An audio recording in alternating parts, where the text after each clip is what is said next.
네, 안녕하세요. 디지털 목자 최정현입니다. 오늘은 저 컴퓨터가 고장이 나가지고, 그렇다고 뭐 제가 막 돈이 많은 것도 아니잖아요. 그래서 이제 컴퓨터를 뭐 제가 전문가기도 하지만, 저는 이제 그 컴퓨터를 고칠 수 있는 그런 종류예요. 사실 뭐 대학 교수, 컴퓨터 관련 교수가 컴퓨터를 고칠 수 있다? 물론 뭐 가능합니다만 쉽지 않아요. 근데 저는 워낙 이제 개인적으로 뭐 관심이 많아서 이제 고치게 되는데 고치면서도 이제 지난 경험이 있으니까 여러 가지 생각들을 하면서 이제 고치게 됐는데 고치기 전보다 더 좋게 잘 고쳤어요. 제가 워낙 부품이 많으니까. 납땜질까지 할 수 있는데 납땜질을 안 하는 거는 그 해봐야 뭐 냄새 나고 골치만 아프지 뭐 크게 뭐 좋아지는 게 아니잖아요. 워낙 낡은 거 진짜 저는 거의 그 수준으로 치면 물론 뭐 인텔로 치면 뭐 i3, i5, i7 이런 겁니다만 실제 메모리는 뭐 4기가, 8기가, 뭐 16기가 이 정도 가지고 하는데 나머지 마더보드 이하 전체가 다 구형이에요. 최소 10년은 넘었어. 그래도 뭐 제가 하는 일에 뭐 영상 찍는 거 이런 정도니까 뭐 충분히 현재 있는 기계 가지고 다 할 수 있죠. 아유 뭐 괜히 또 서두부터 잘난 척을 좀 팍팍 했네. 어, 이런 잘난 척이요. 아주 습관적으로 딱 배잖아요. 그러면 하나님과 관계가 없는 거예요. 그게 교만하고 자랑도 그냥 하나님의 영광이나 하나님의 일을 자랑해도 문제가 생깁니다. 그러나 그 쓸데없이 이 모스터 막 이렇게 붕 뛰어가지고 떠버리기 하는 거 위험하죠. 자, 오늘 뭐 간단하게 그냥 제가 이제 과거에 이렇게 가졌던 이제 공부하고 할 때 뭐 신학을 공부할 때도 그렇고 또 제가 참 관심을 많이 가졌던 부분, 신학교에서 이제 과목 중에 역사예요. 그 한국 교회사, 뭐 중세 교회사, 그 다음에 이제 그 뭐라고 그러니까 그 종교 개혁사, 이런 데 굉장히 관심을 많이 가졌어요. 왜냐하면 그건 있었던 사실이잖아요. 그러니까 그 있었던 사실 안에 놀라운 하나님의 뜻과 진리가 담겨 있거든요. 제가 그 전까지는 이 하나님의 주권에 대해서는 제가 항상 마음에 두고 인정을 했었지만, 하나님의 그 예정의 디테일한 부분까지 뭐 이렇게 생각을 안 했었어요. 그냥 예정하셨다는 큰, 뭐랄까, 개괄적인 이야기는 제가 마음에 두었는데, 그러다가 이 역사를 이제 하다 보면 그 역사 속에 있는 그 많은 악당들이 나타나요. 그래서 이제 그 뭐 논문은 아니죠. 이제 그 뭐 리포트도 써야 되고 하기 때문에 자료를 찾다 보니까 진짜 놀라운 사실들이 나타나는 거예요. 그러니까 성경이 말할 때 이 안티크라이스트라는 단어를 쓰잖아요. 적 그리스도. 그러면 그리스도를 대항하는데 문제는 그냥 적 사탄 또는 뭐 사탄, 마귀 이렇게 얘기하지 않고 왜 적 그리스도라고 했을까? 굉장히 중요하다고 저는 봤어요. 그때 당시에. 왜 그러냐면요. 실제 기독교를 탄압하고 기독교에 대항하고 이러는 것들은요. 전부 기독교를 대항하는 즉 적그리스도의 세력들이에요. 그러면 이 적그리스도의 세력은 어떠냐면 교회를 다니고 또 당시에 그 이 복음의 제자 틈에 있어요. 그런데 이 자들이 배신하고 속이고 돌아서는 거죠. 그러면 그런 걸 다 없애고 적그리스도 없이 사단을 완전히 우리가 물리치고 그러면 된다. 안 돼요. 거기서부터 이제 제가 하나님의 주권이 얼마나 놀라운 거며 하나님의 예정이 얼마나 놀라운 건지를 이제 서서히 알게 되면서 하나님이 이제 저를 이렇게 인도하시는 거죠. 뭐 전도서도 보게 하고 또 그 다니엘서도 보게 하고 이사야서나 에스겔서, 예레미야서에 나오는 그 글을 읽다 보면 나오는 하나님의 계획, 사무엘 상하의 다윗의 이야기, 솔로몬의 이야기 그러면서 하나님이 제게 알게 해주시는 게 그거예요. 모든 게 정해진 시나리오예요. 근데 여러분들 이제 택함과 하나님의 그 정체성에 관한 문제를 볼 때, 내가 그래도 그래, 교회를 다니자. 그러면서 어떤 목사님이 이제 그런 얘기를 하더라고. 어, 김일성 얘기를 하는 거예요. 근데 그 목사님이 이제 김일성 얘기를 할 때 항상 이 목사들의 기본적인 그 문제가 뭐냐면 듣는 청중의 입맛을 맞춰줘야 된다는 그런 모습이 보여요. 본인들은 아니라고 그러겠지. 제가 그들을 지적했고 찔렀습니다. 근데 그 속안에 들어있는 그들의 설명과 그들의 그 하나님의 뜻을 아는 내용을 보면 안 그래요. 뭐라 그러냐면 오늘도 얘기를 하겠습니다만 김일성의 친가와 외가가 전부 자그만치 1910 몇 년도죠? 30년은 안 됐을 때일 거예요. 1930년 됐나? 하여튼 10 몇 년도에 아주 독실한 교회를 다니는 사람이었다고 표현될 정도로 독실하다, 아주 열심을 낸다, 그런 사람들이었어요. 이름도 강반석이잖아. 재밌는 거는 뭐 제가 이제 연구하고 기억에 남아 있는 건데 아닐 수도 있어요. 여러분들 아니면 뭐 이렇게 지적을 해 주십시오. 그 반석이란 이름은 베드로, 강반석이에요. 근데 왜 베드로라는 이름을 누가 지어준 줄 아세요? 빌리 그레함의 아버지가 지어준 거예요. 아버지인가 장인인가가 지어준 거예요. 그러니까 이게 다 일맥상통하게 돼 있어. 이 악의 세력이라는 거. 저는 빌리 그레함 자체를 뭐 배신은 아니라고 치는데 저는 배신 레벨 이하라고 치거든요. 부르심을 받은 적이 없는 악인이라고 보거든요. 저는 아닐 수도 있어요. 여러분들 뭐 여러분들 생각하는 대로 그거는 셋업을 하십시오. 그 다음에 뭐 김형직 이런 사람들은 전부 기독교 학교를 나오고 당시에 잘 가지도 않는 뭐 숭실 학교, 그게 이제 기독교 요거잖아요. 거기를 나오고 그랬어요. 그리고 주일날 항상 교회 가서 그 교회를 갈 때도 이제 그 뭐 하여튼 어려움이 많다 보니까 만주 쪽에 있는 무송이라는 지역에 있는 교회를 다니고 그랬었어요. 근데 이제 그 얘기는 좀 이따 들어가고. 그런데 그 목사님이 뭐라고 그러냐면 만일 지금 그들에게 예수 그리스도의 제자가 되는 제자 훈련을 시켰다면 과연 어떻게 됐을까 그러는데, 근데 그 목사님 왜 수준이야 그게. 제자 훈련 인간이 안 택한 적도 없는 하나님이 세운 적도 없는 자에게 천만 년, 1억 년을 시켜도요 아무 소용이 없습니다. 반드시 하나님이 그 마음을 열고 귀를 열고 눈을 열어야 비로소 그들이 변화되는 거고, 변화되도록 그들의 정체성이 결정돼 있어야 변화되는 거죠. 아무것도 없어 그냥 교회만 다녀. 괜찮은데? 당시에 조선사회에 교회를 다니는 사람, 안 다니는 사람이 딱 갈리는데, 다니는 사람은 소위 이제 만주로부터 넘어온 네스토리아파 신부들에 의해서 그 우리가 흔히 얘기하는 뭐 조상의 제사라든가 이런 걸 그 사람들은 천주교라고 얘기를 하지만 그런 구교 사람들이 그걸 막았어요. 못하게 했어요. 그래서 다 잡혀 죽었잖아요.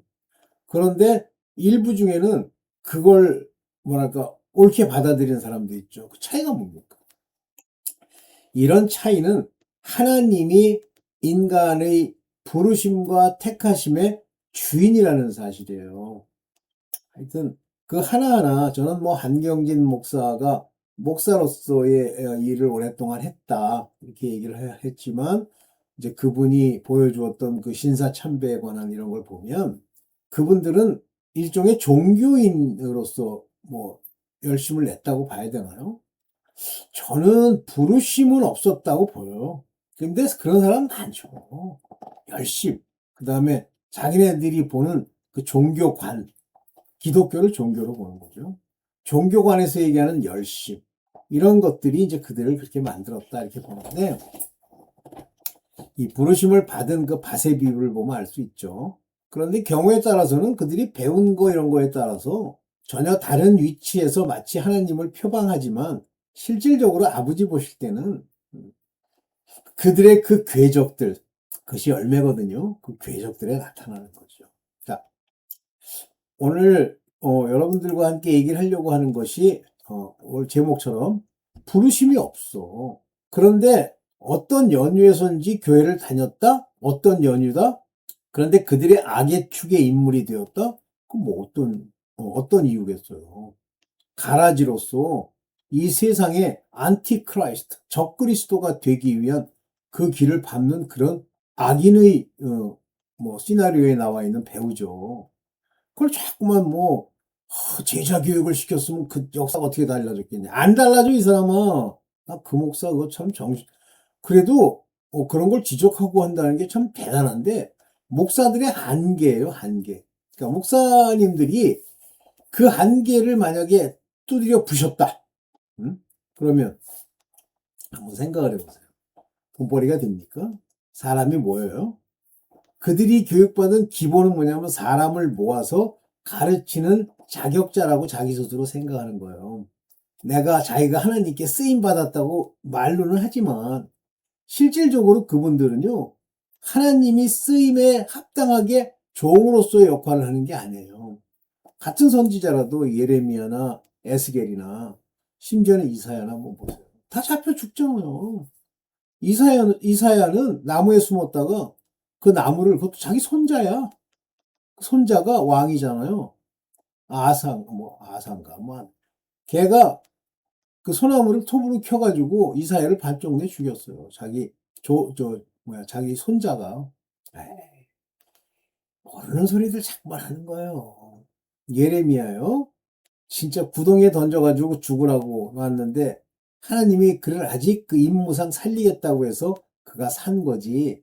아유, 에스겔도 그렇고 다 그래요. 근데 오늘날 목사들은 자기네들이 선지자나 종쯤 된다고 생각하는 사람도 있고 또 그런 사람도 있겠죠. 근데 전부 자기가 생각하는 종교 활동으로 뭘 하는 거예요.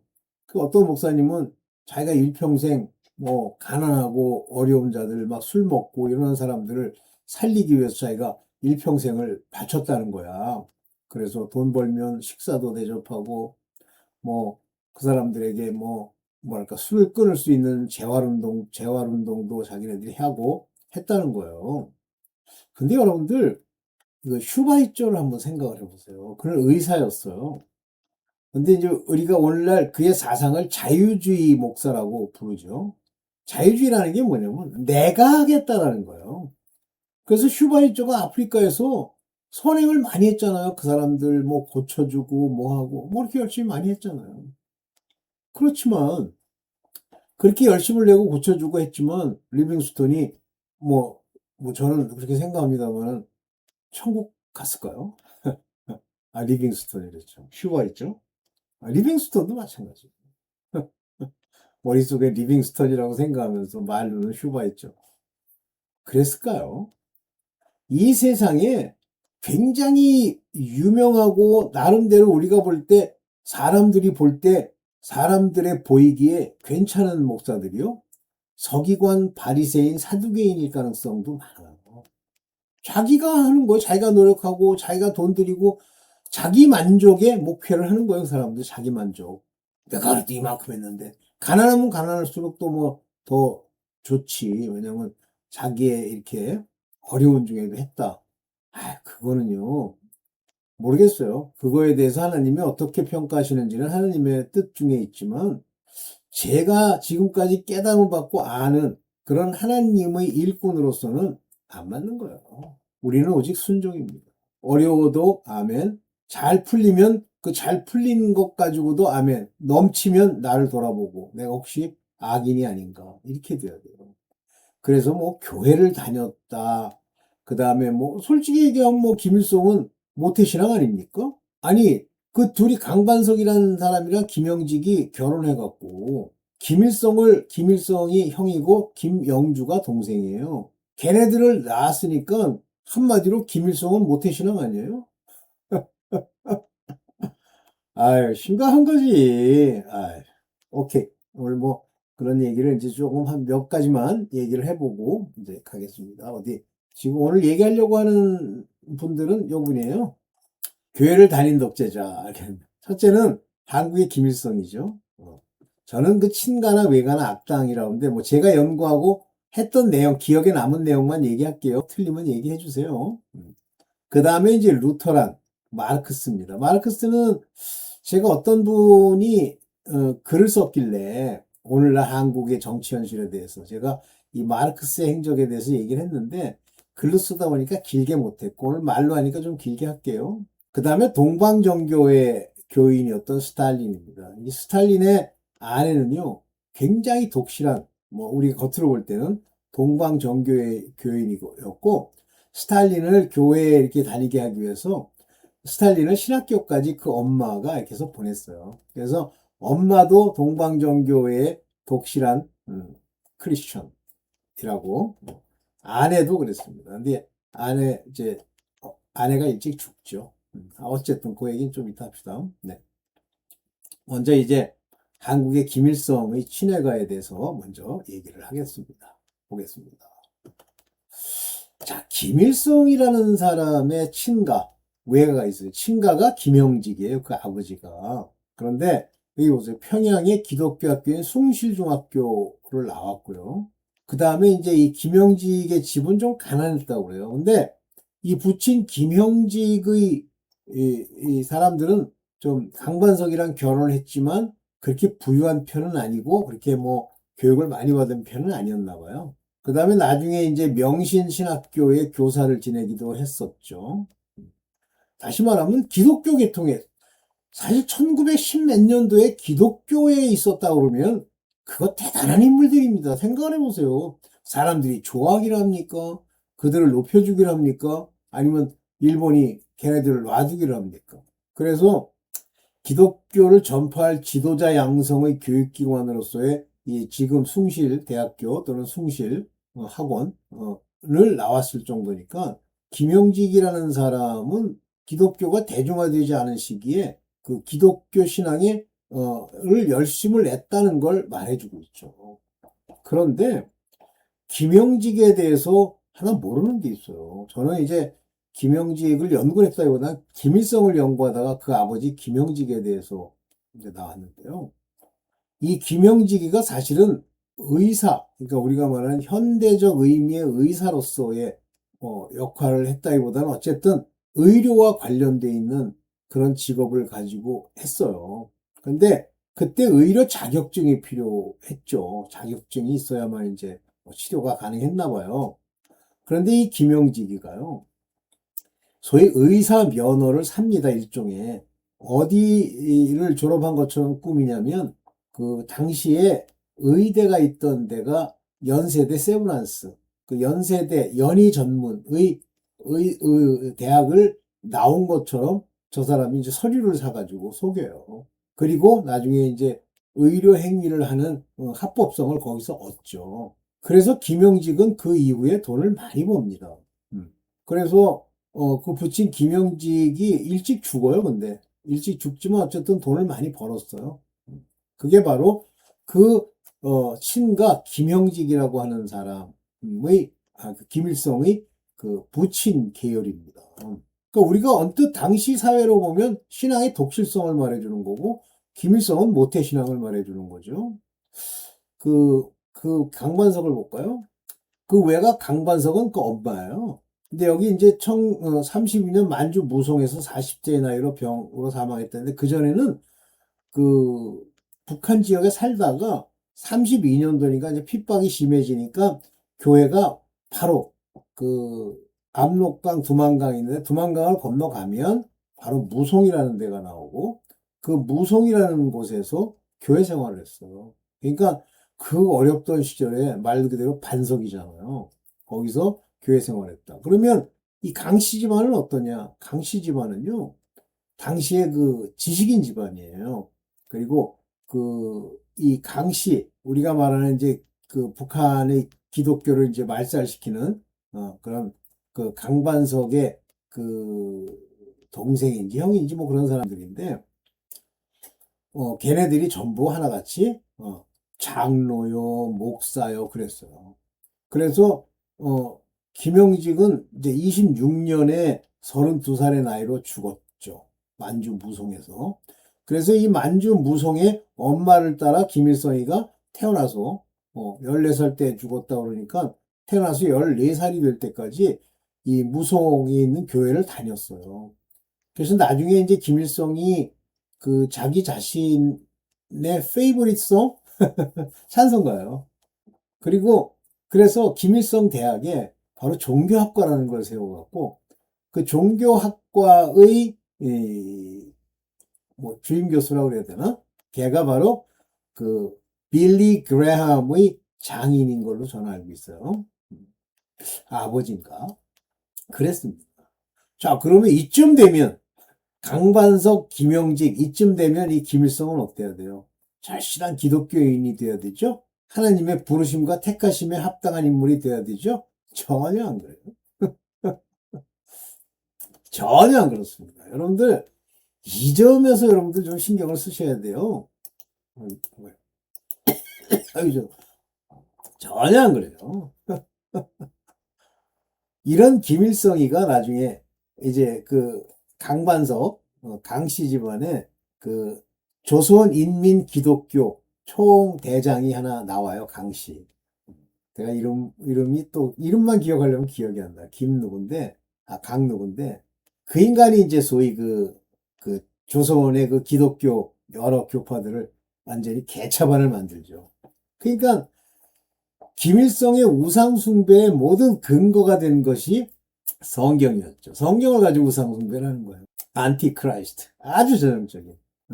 그런데 김일성이가 그 뭐 자기가 무슨 독립운동 했다 어쩌다 하기 이전에 소련에 있을 때부터 이제 파송이 되잖아요. 북한으로. 나중에.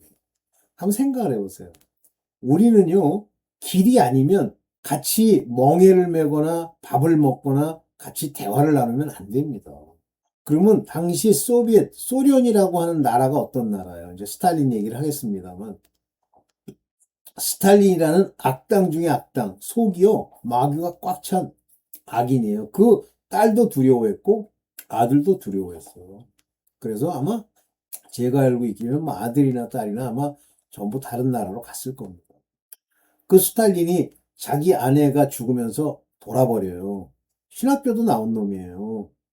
신학교를 다녔었지, 나온 게. 그러니까 지금 유럽이 뭐, 소련도 그렇고 유럽 전체도 뭐 기독교가 어쩌다. 다 가짜예요.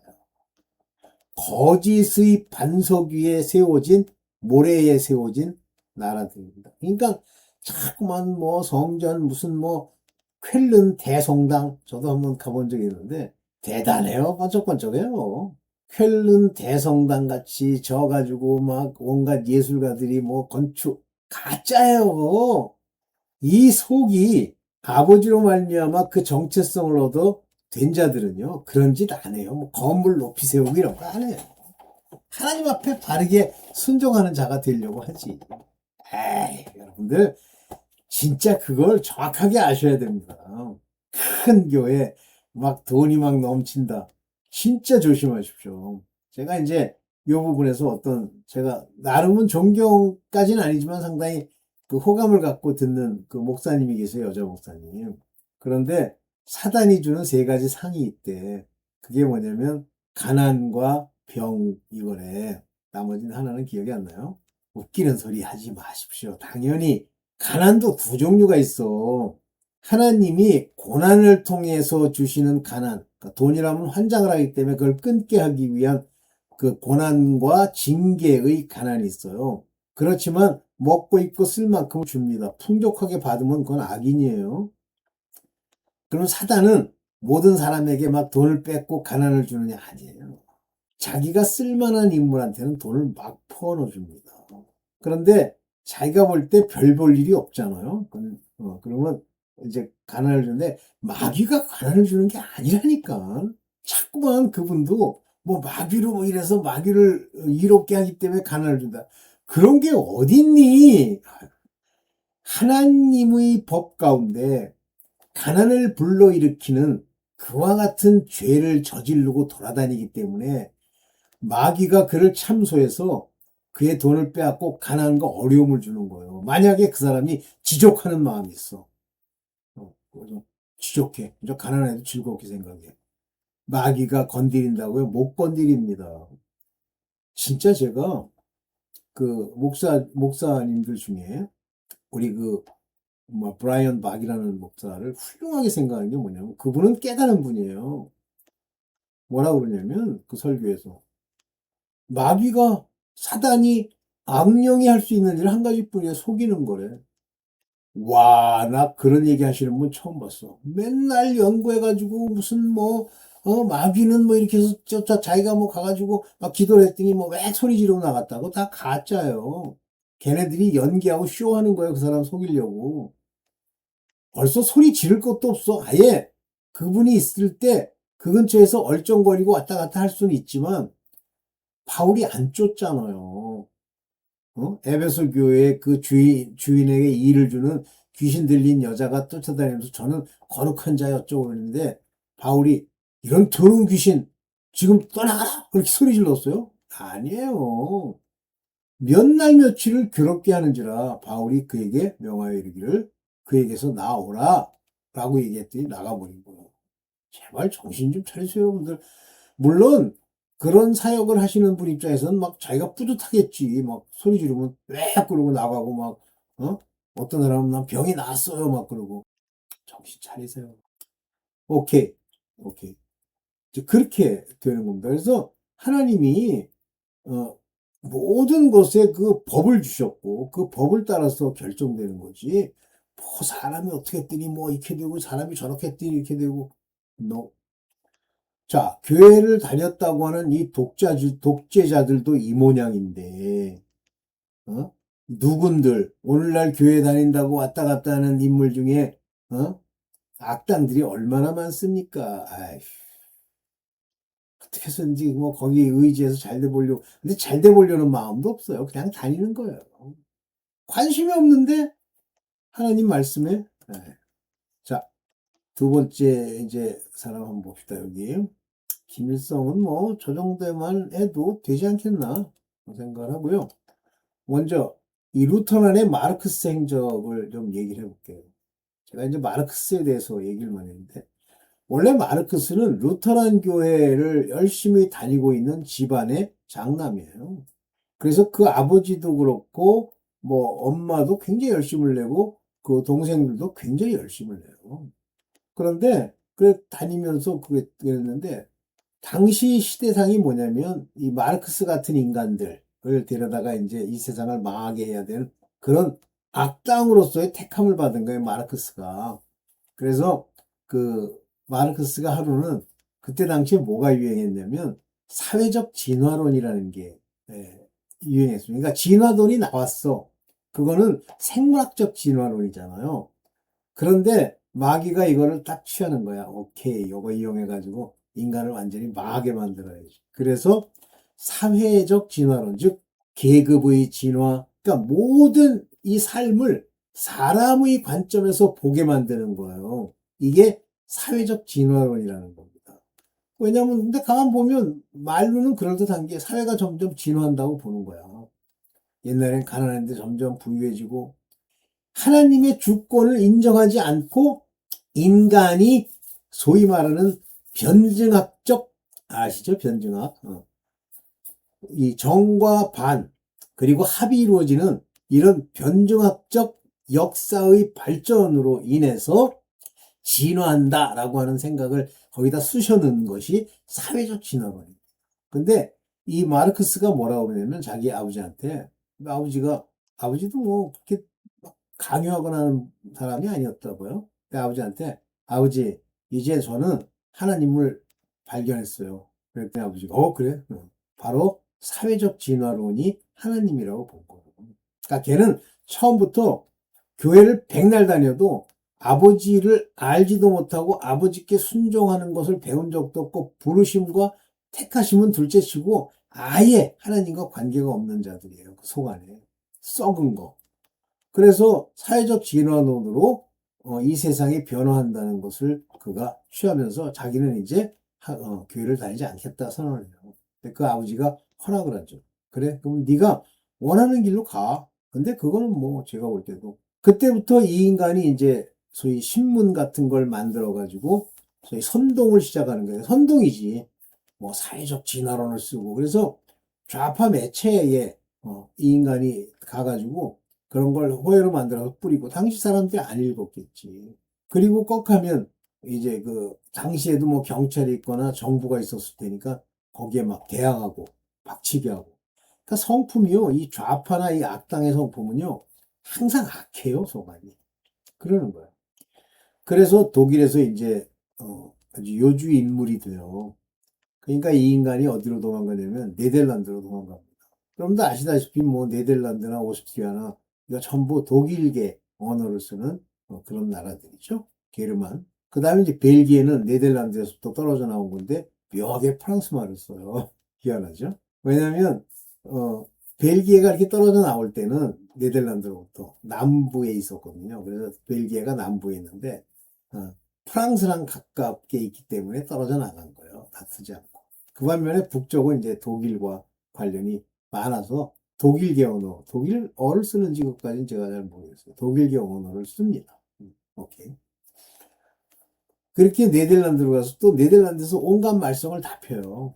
사람들 규합하고 선동하고 뭐 단체 만들고 그 다음에 매체를 만들어가지고 뿌리고 돌아다니고 그래서 네덜란드에서도 검거 1순위로 그가 결정이 돼요. 그랬더니 이제 이 인간들이 좀 자유로운 곳이 있었는데 그게 프랑스예요. 그래서 프랑스에 가가지고 이제 선언을 합니다. 그래서 걔네들이 소위 그 센강이라고 하는 세느강가에 모여서 소위 공산당 선언이라는 걸 하죠. 그 공산당 선언의 캐치프레이스가 뭐냐면 기독교적 사회주의를 그러니까 걔네들이 볼 때는 기독교가 사회주의로 보이는 거예요.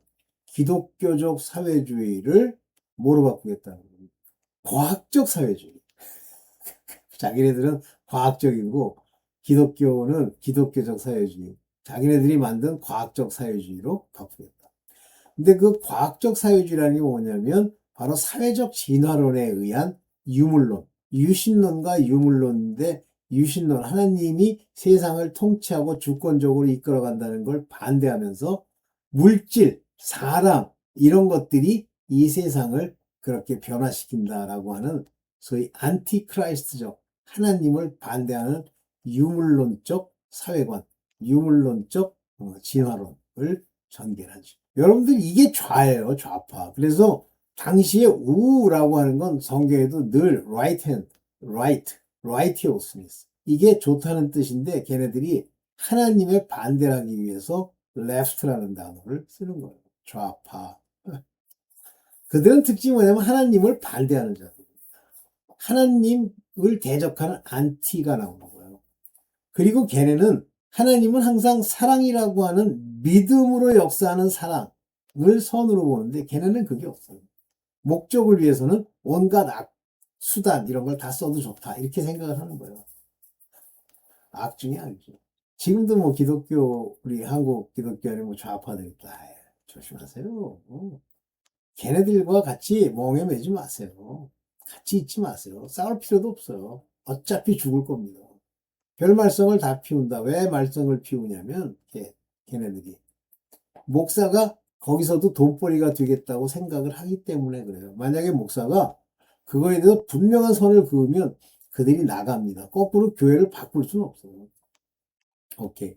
그래서 이 마르크스가 이제 그런 활동을 하면서 엥겔스, 레닌 이런 애들을 모아가지고 했는데 사실은 레닌이 마르크스랑 관계가 있었는지까지는 모르겠지만 걔는 소련, 러시아 사람이잖아요.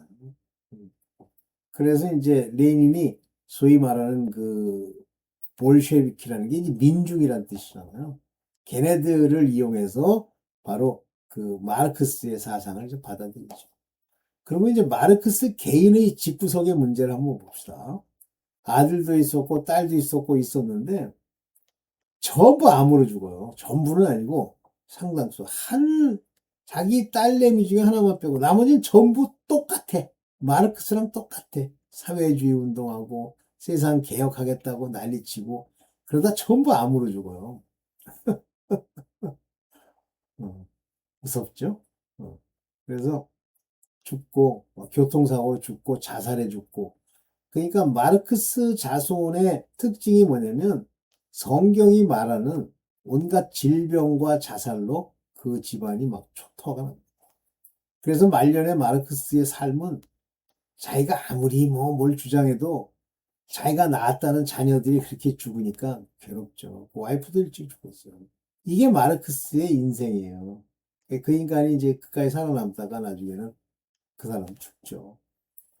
이게 좌파의 핵심적인 일이에요. 그러면 얘네들 집안에 뭐가 들어있으면 걔 없으면 좌파가 없어져 이 세상에 아니에요.